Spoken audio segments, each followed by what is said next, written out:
અમદાવાદ મહાનગરપાલિકાની CNCD department દ્વારા કેટલાક વિસ્તારોમાં નોકટેલ ઝોન જાહેર કરવામાં આવ્યા છે. નરેન્દ્ર મોદી સ્ટેડિયમ, તેની આસપાસનો વિસ્તાર, કાંકરિયા વિસ્તાર, હેરિટેજ ઓફ વિસ્તાર સહિતના વિસ્તારોને કેટલ ઝોનમાં સમાવવામાં આવ્યા છે. આ વિસ્તારોમાં મહાનગરપાલિકા દ્વારા હાલનું કેટલ ઝોન બોર્ડ લગાવવામાં આવ્યા છે. નો કેટલ ઝોન અંતર્ગત લાયસન્સવાળા પશુઓ પણ આ વિસ્તારમાં રાખી શકાશે નહીં.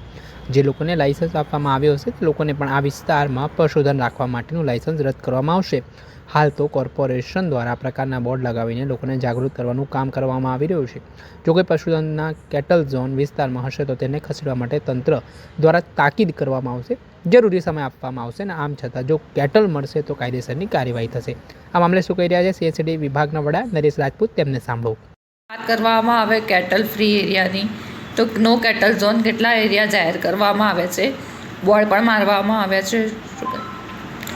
શહેરમાં આગામી સમયમાં યોજાનાર કોમનવેલ્થ ગેમ્સ તથા ઓલિમ્પિક જેવી રમતોને ધ્યાનમાં રાખી અને અમદાવાદ શહેરમાં આ કેટલ ન્યુસન્સ અંગે ઝીરો ટોલરન્સ નીતિ અમલમાં મૂકવામાં આવેલ છે અને જે અંતર્ગત શહેરના આવા 7 જુદા જુદા વોર્ડ પબ્લિક ઝોનમાં વિવિધ વિસ્તારોને નો કેટલ ઝોન તરીકે જાહેર કરવામાં આવે છે.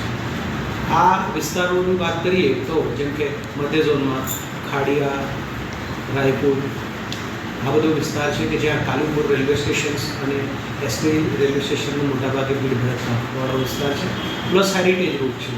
એ જ પ્રમાણે કાંકરિયા કે જેમાં કાંકરિયા તળાવ, કાંસકેડિયા, એવી રીતે વિવિધ પ્રકારે કાંકરિયા કાર્નિવલ્સ પ્રકારના કાર્યક્રમો યોજાય છે. તો એમાં મણિનગર, કાંકરિયા એનો આ એરિયા છે.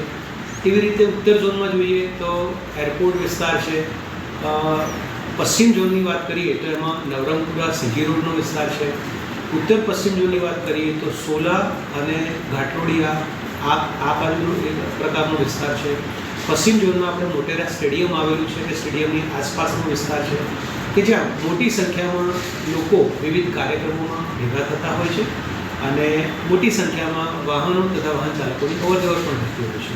તો આ પરિસ્થિતિને ધ્યાનમાં રાખીને ખાસ આ કેટલ ન્યુસન્સના કારણે કોઈ જાનહાનિ, અકસ્માતના બનાવોમાં અટકાવી શકાય અને તકેદારાત્મક પગલાંના ભાગરૂપે આપણે આ વિસ્તારોને નો કેટલ ઝોન તરીકે હાલમાં જાહેરનામાથી જાહેર કરાય છે. અચ્છા, નો કેટલ ઝોન એનો અર્થ શું થાય છે? બોર્ડ મારવામાં આવ્યા છે, પણ કઈ રીતનું અર્થઘટન કરી શકાય? હાલમાં આ નો કેટલ ઝોનવાળા જે વિસ્તારો છે એના જાહેરનામામાં જે નિયત થયું છે એ મુજબ સૌથી પહેલાં તો મ્યુનિસિપલ કોર્પોરેશન આવા જે વિસ્તારો છે એની ચતુર્દિશામાં લોકોની જાણકારી માટેના નો કેટલ ઝોનના બોર્ડ લગાવશે. મ્યુનિસિપલ કોર્પોરેશન અને પોલીસ એ બંનેની ટીમ સાથે જઈ અને આ નો કેટલ ઝોનના વિસ્તારો અંગે જે એના માલિકો છે એની સાથે સંવાદ કરશે, આઈસી કરશે, એમને સમજૂત કરશે અને જે વિસ્તારમાં આ પશુ રાખવામાં આવી રહેલ છે એ પશુઓ અંગે એમને શિફ્ટ કરાવવા માટે પૂરતી તક આપવામાં આવશે અને આ રીતે આ વિસ્તારોમાં તબક્કાવાર આના નો કેટલ ઝોનની કામગીરીનો અમલ કરવામાં આવશે.